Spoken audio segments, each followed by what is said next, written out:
Hello guys, ನಮಸ್ಕಾರ ಎಲ್ರಿಗೂ. ನನ್ನ ಮೊದಲನೇ ಮಿನಿ ಬ್ಲಾಗ್ಗೆ ಸ್ವಾಗತ ಹೇಳ್ತಾ ನಾನು ಬೆಳಗ್ಗೆ ಎದ್ದು ಮಸ್ತಾಗಿ ರೆಡಿಯಾಗಿ ಹೋಗ್ತಿರೋದು ಕಾಲೇಜ್ ಕಡೆ. ಅದೇ ರೋಡಲ್ಲಿ ಈ ಕಾರ್ ನೋಡಿ ನಾನ್ ತಗೊಳ್ಳೋಣ ಅನ್ಕೊಂತ ಇದ್ರೆ ಅದಕ್ಕೆ ಇವ್ರೇನಂತವ್ರು ನೋಡಿ, ಯಾರ್ಗಾನ ಮುಂಡಾಯಿಸಿ ದುಡ್ಡಾದ್ರೂ ಇರಬೇಕು, ಇಲ್ಲಾಂದ್ರೆ ಚೆನ್ನಾಗಿ ಇರೋಳ್ನಾದ್ರೂ ಕಟ್ಕೊಬೇಕು.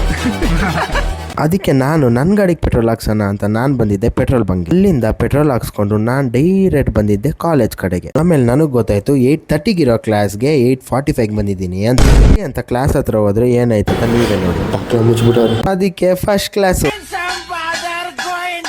ಸರಿ, ಸೆಕೆಂಡ್ ಕ್ಲಾಸ್ ಅಟೆಂಡ್ ಮಾಡೋಣ ಅಂತಂದ್ರೆ ಕ್ಲಾಸೇ ಇಲ್ಲ ಅಂದ್ರೆ ಸರಿ ಅಂತ ಕೆಳಗಡೆ ಹೋಗಿ ನೋಡಿದ್ರೆ ನಮ್ಮ ಕಾಲೇಜ್ಗೆ ರಾಮಮೂರ್ತಿ ನಗರ್ ಇನ್ಸ್ಪೆಕ್ಟರ್ ಬಂದಿದ್ದು. ಯಾಕಂದ್ರೆ ಇವತ್ತು ನಮ್ಮ ಕಾಲೇಜಲ್ಲಿ ಡ್ರಗ್ ಅಬ್ಯೂಸ್ಡ್ ಪ್ರೋಗ್ರಾಮ್ ಇದೆ. ಅದನ್ನೆಲ್ಲ ಕೇಳ್ಕೊಂಡು ನಾನು ಊಟ ಮಾಡೋಣ ಅಂತ ನಮ್ಮ ಕಾಲೇಜ್ ಹತ್ರ ಇರೋ ಹೋಟೆಲ್ ಸಿಂಧೂರ್ಗೆ ಬಂದು ಅಲ್ಲಿಂದ ಊಟ ಎಲ್ಲ ಮಾಡ್ಕೊಂಡು ನನ್ನ ಗಾಡಿ ಎತ್ಕೊಂಡು ನಾನು ಬಂದಿದ್ದೆ ಮನೆ ಕಡೆ. ನಾನು ಈ ವಿಡಿಯೋದಲ್ಲಿ ತೋರಿಸಿದ ಕಾರ್ ನಿಮ್ಗೆ ಇಷ್ಟ ಆಗಿದ್ರೆ ಈ ವಿಡಿಯೋನ ಲೈಕ್ ಮಾಡಿ, ಶೇರ್ ಮಾಡಿ, ಕಮೆಂಟ್ ಮಾಡಿ. ಹಂಗೆ ನನ್ನ ಅಕೌಂಟ್ನ ಫಾಲೋ ಮಾಡೋದು ಮಾತ್ರ ಮರಿಬೇಡಿ. ಇನ್ನೊಂದು ಕ್ರೇಜಿ ವಿಡಿಯೋ ಜೊತೆ ನಿಮ್ಮ ಮುಂದೆ ಬರ್ತೀನಿ. ಅಲ್ಲಿವರೆಗೂ ಸ್ಟೇ ಹ್ಯಾಪಿ, ಸ್ಟೇ ಹೆಲ್ತಿ.